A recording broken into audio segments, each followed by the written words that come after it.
स्वागत आहे आपलं सर्वांचं विद्यार्थी मित्रांनो आपल्याच यूट्यूब चॅनलवर. आज आपण 5 व 6 ऑगस्ट रोजी घडलेल्या सर्व IMP आणि डिटेल चालू घडामोडीचे प्रश्न पाहणार आहोत, जे येणाऱ्या आपल्या प्रत्येक एक्झामसाठी उपयोगी असतील.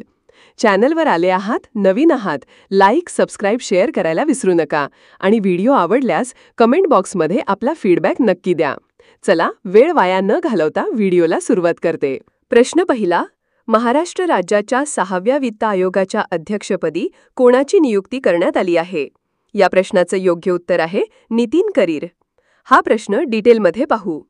महाराष्ट्र सरकारने 18 फेब्रुवारी 2025 रोजी 6वा राज्य वित्त आयोग स्थापन करण्याचा निर्णय घेतला होता. या आयोगाचा उद्देश म्हणजे स्थानिक स्वराज्य संस्थांना निधीचे योग्य वितरण करण्यासाठी शिफारसी तयार करणे हा आहे. आयोगाचा कार्यकाळ 1 एप्रिल 2026 पासून ते 31 मार्च 2031 पर्यंत 5 वर्षाचा निश्चित करण्यात आला आहे. सरकारने या आयोगाला आपला अंतिम अहवाल 31 मार्च 2026 पूर्वी सादर करण्यासाठी वेळ दिला आहे. सुरुवातीला मुकेश खुल्लर यांची आयोगाच्या अध्यक्षपदी नियुक्ती झाली होती, परंतु त्यांच्या निधनामुळे पद रिक्त झाले होते. नंतर 2 ऑगस्ट 2025 रोजी निवृत्त IAS अधिकारी नितीन करीर यांची अध्यक्षपदी नियुक्ती करण्यात आली आहे. राज्यपाल राज्य सरकारच्या शिफारसीनुसार राज्य वित्त आयोगाच्या अध्यक्ष आणि सदस्यांची नियुक्ती करतात. राज्य वित्त आयोगाबद्दल समजून घेऊ. राज्य वित्त आयोग ही घटनात्मक संस्था असून 73व्या घटना दुरुस्तीनंतर केंद्राच्या धर्तीवर राज्यात राज्य वित्त आयोग स्थापन करण्यास सुरुवात झाली. महाराष्ट्रातील पहिला राज्य वित्त आयोग 1994 मध्ये भारतीय संविधानाचा कलम 243I नुसार स्थापन करण्यात आला होता. राज्य आणि केंद्र सरकार तसेच स्थानिक स्वराज्य संस्थांमध्ये वित्तीय समतोल ठेवण्याची महत्त्वाची भूमिका राज्य वित्त आयोग निभावत असतो. आतापर्यंत एकूण 6 राज्य वित्त आयोग झाले आहेत. केंद्रीय वित्त आयोगाची कलम आहे 280 आणि 16व्या केंद्रीय वित्त आयोगाचे अध्यक्ष आहेत अरविंद पनघडिया. ओके, पुढचा प्रश्न पाहू. प्रश्न दुसरा. ऑपरेशन मुस्कान 11 अभियान जुलै 2025 मध्ये कोणत्या राज्याने राबवले? या प्रश्नाचं योग्य उत्तर आहे तेलंगणा. स्पष्टीकरण समजून घेऊ. ऑपरेशन मुस्कान 11 हे तेलंगणा राज्याने 1 ते 31 जुलै 2025 दरम्यान राबवलेले एक विशेष अभियान होते. यामध्ये बालमजुरी, बालशोषण, बेवारस, हरवलेली किंवा वेश्याव्यवसायात ढकलली जाण्याची शक्यता असलेल्या संकटग्रस्त बालकांचे संरक्षण करण्याचा उद्देश होता. या मोहिमेअंतर्गत एकूण 7,678 बालकांना वाचवण्यात आले. त्यामध्ये 7,149 मुलं आणि 529 मुली समाविष्ट होत्या. हे बालक रेल्वे स्थानक, बस स्टँड, औद्योगिक क्षेत्रे, कामगार बाजारपेठा, धार्मिक स्थळे इत्यादी ठिकाणी आढळून आले. हे अभियान तेलंगणा पोलीस, महिला व बालकल्याण विभाग, बालसंरक्षण यंत्रणा आणि स्वयंसेवी संस्थांच्या सहकार्याने राबवण्यात आले. ओके. प्रश्न तिसरा. मातृवन थीम आधारित शहरी वन उपक्रमाचा शुभारंभ कोणत्या राज्यात करण्यात आला? या प्रश्नाचं योग्य उत्तर असणार आहे हरियाणा. स्पष्टीकरण समजून घेऊ. मातृवन हा एक थीम आधारित शहरी वन संवर्धन उपक्रम आहे, ज्याचा शुभारंभ जुलै 2025 मध्ये हरियाणाच्या गुरुग्राम शहरातील अरावली पर्वतरांगा क्षेत्रात करण्यात आला. या उपक्रमासाठी एकूण 750 एकर क्षेत्र नियोजित आहे. हा उपक्रम केंद्र सरकारच्या एक पेड़ माँ के नाम या राष्ट्रीय अभियानाचा भाग आहे. या मोहिमेचा उद्देश म्हणजे निसर्ग संरक्षण आणि मातृभक्ती यांचा संगम साधणे, जिथे लोकांनी आपल्या आईच्या नावाने एक झाड लावावे असा भावनिक आणि पर्यावरणपूरक संदेश दिला जातो. या उपक्रमाचा शुभारंभ केंद्रीय पर्यावरण मंत्री भूपेंद्र यादव आणि केंद्रीय शहरी विकास मंत्री मनोहरलाल खट्टर यांच्या उपस्थितीत झाला. ओके, पुढचा प्रश्न पाहू. प्रश्न चौथा. इस्रोने कोणत्या मिशन अंतर्गत मंगळ व चंद्राच्या वातावरणाची नक्कल करण्याचा प्रयत्न केला आहे? योग्य उत्तर आहे होप मिशन. डिटेलमध्ये समजून घेऊ. इस्रोने 2025 मध्ये होप म्हणजे Himalayan outpost for planetary exploration हे मिशन लडाखमधील चोकार येथे सुरू केले. या मिशनचा उद्देश मंगळ आणि चंद्राच्या वातावरणाची नक्कल करून मानवी अंतराळ मोहिमेसाठी आवश्यक असलेल्या शारीरिक व मानसिक क्षमतांची चाचणी करणे होता. वैज्ञानिकांनी ॲनालॉग ॲस्ट्रोनॉट्स म्हणून 10 दिवस कठीण हवामानात राहून विविध प्रयोग केले. चोकारचे हवामान विरळ व थंड असल्याने ते मंगळ सदृश मानले जाते. होप मिशनमुळे भारताच्या भविष्यातील अंतराळ मोहिमांसाठी महत्त्वपूर्ण तांत्रिक आणि मानवी अनुभव मिळाला आहे. ओके, नंतरचा प्रश्न आहे. प्रश्न 5वा. The rise of the hitman the Rohit Sharma story या पुस्तकाचे लेखक कोण आहेत? या प्रश्नाचं योग्य उत्तर आहे आर. कौशिक. स्पष्टीकरण समजून घेऊ. The rise of the hitman the Rohit Sharma story हे पुस्तक प्रसिद्ध क्रिकेटपटू रोहित शर्माच्या जीवनावर आधारित आहे. या पुस्तकाचे लेखक आर. कौशिक आहेत आणि प्रकाशक रूपा पब्लिकेशन्स आहे. या पुस्तकाचे प्रकाशन 1 ऑगस्ट 2025 रोजी हार्डबॅक स्वरूपात झाले.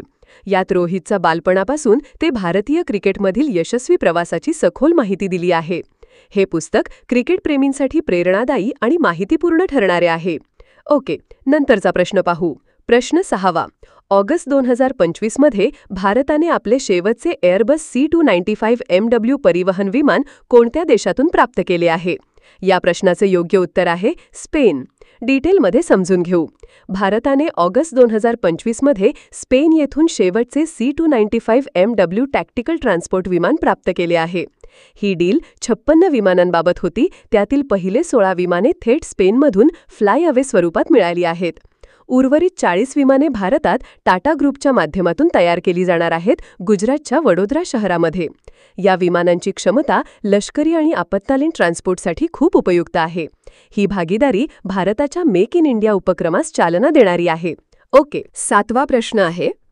PATA गोल्ड अवॉर्ड 2025 मध्ये most engaging social media campaign श्रेणीतील सुवर्ण पुरस्कार कोणत्या राज्याच्या पर्यटन विभागाला मिळाला? या प्रश्नाचे योग्य उत्तर आहे केरळ. PATA म्हणजे Pacific Asia travel association gold awards 2025 मध्ये केरळ पर्यटन विभागाला सुवर्ण पुरस्कार मिळाला आहे. हा पुरस्कार most engaging social media campaign या श्रेणीत देण्यात आला.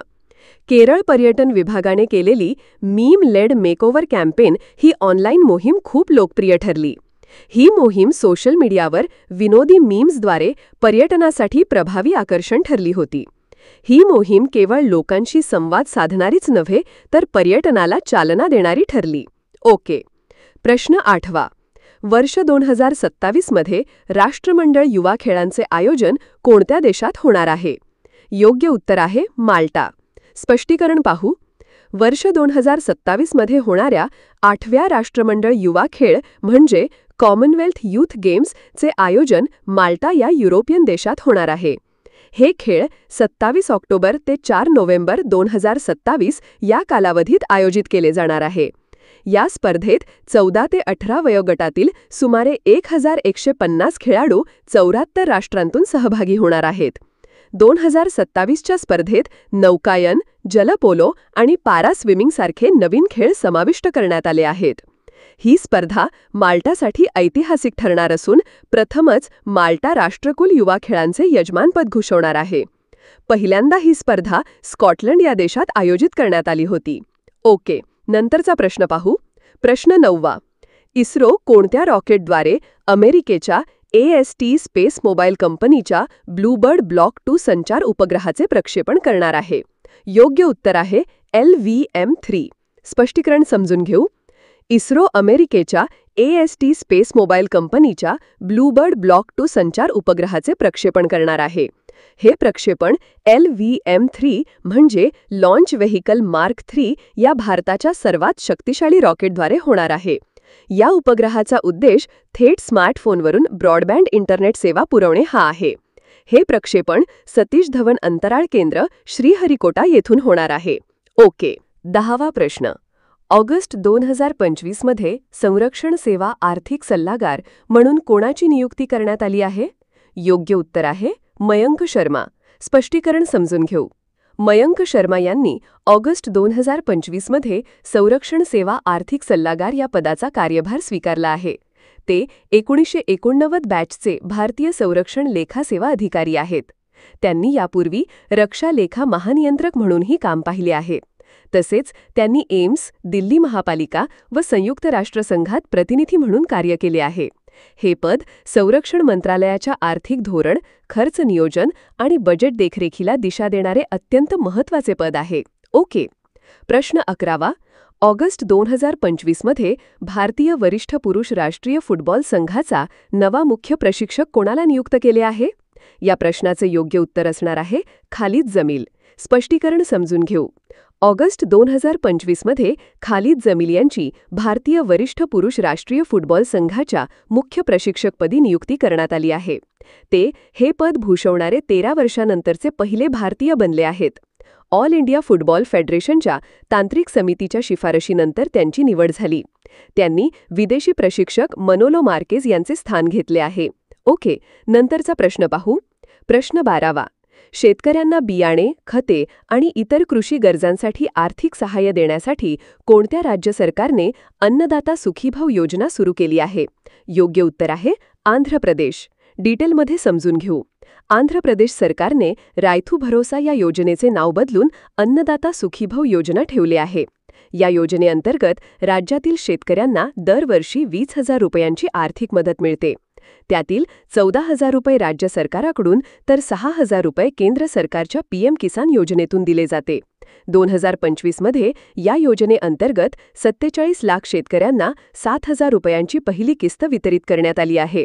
या योजनेचा उद्देश म्हणजे राज्यातील शेतकऱ्यांना बियाणे, खते, कीटकनाशके व इतर शेतीसाठी आवश्यक संसाधने खरेदी करण्यासाठी थेट आर्थिक मदत देणे आहे. ओके. प्रश्न 13वा. जागतिक स्तरावर अवयवदान व प्रत्यारोपण क्षेत्रात भारताचे स्थान कोणते आहे? या प्रश्नाचं योग्य उत्तर आहे तिसरे. डिटेलमध्ये समजून घेऊ. भारत अवयवदान व प्रत्यारोपणाच्या संख्येनुसार जागतिक स्तरावर तिसऱ्या स्थानावर आहे. तर पहिले स्थान अमेरिकेचे आणि दुसरे स्थान चीनचे आहे. भारतात 2023-24 मध्ये 18,900हून अधिक प्रत्यारोपण करण्यात आले. बहुतांश प्रत्यारोपण जिवंत दात्यांकडून केले जातात. मात्र प्रति दशलक्ष देहदान दर 1 पेक्षाही कमी आहे. यामध्ये सरकार जनजागृती मोहीम, रुग्णालय सुविधा व कायदे याद्वारे सुधारणा करत आहे. ओके, नंतरचा प्रश्न आहे. प्रश्न 14वा. जगुआर लँड रोवर या प्रसिद्ध ब्रिटिश वाहन कंपनीचे पहिले भारतीय सीईओ म्हणून कोणाची नियुक्ती झाली आहे? योग्य उत्तर आहे पी.बी. बालाजी. स्पष्टीकरण पाहू. पी.बी. बालाजी यांची 2025 मध्ये जगुआर लँड रोवरचे पहिले भारतीय सीईओ म्हणून निवड झाली आहे. ते पूर्वी टाटा मोटर्सचे सीएफओ म्हणून कार्यरत होते. बालाजी हे नोव्हेंबर 2025 पासून सीईओ पद स्वीकारणार आहेत. त्यांचे शिक्षण IIT मद्रास आणि कोलकाता येथून झाले आहे. ही नेमणूक टाटा समूहाच्या जागतिक नेतृत्वाच्या दिशेने महत्त्वाची पावले आहे. ओके. प्रश्न 15वा. ऑगस्ट 2025 मध्ये कोणत्या राज्यात ढगफुटी, पूर व भूस्खलनामुळे मोठ्या प्रमाणावर हानी झाली आहे? योग्य उत्तर आहे उत्तराखंड. डिटेलमध्ये समजून घेऊ. 5 ऑगस्ट 2025 रोजी उत्तराखंडातील धराली गावात आभाळ फाटल्याची घटना घडली. यात अनेक घरे, दुकाने वाहून गेली आणि मोठ्या प्रमाणावर जीवित व आर्थिक नुकसान झाले. यात महाराष्ट्रातील पर्यटकांचाही समावेश आहे.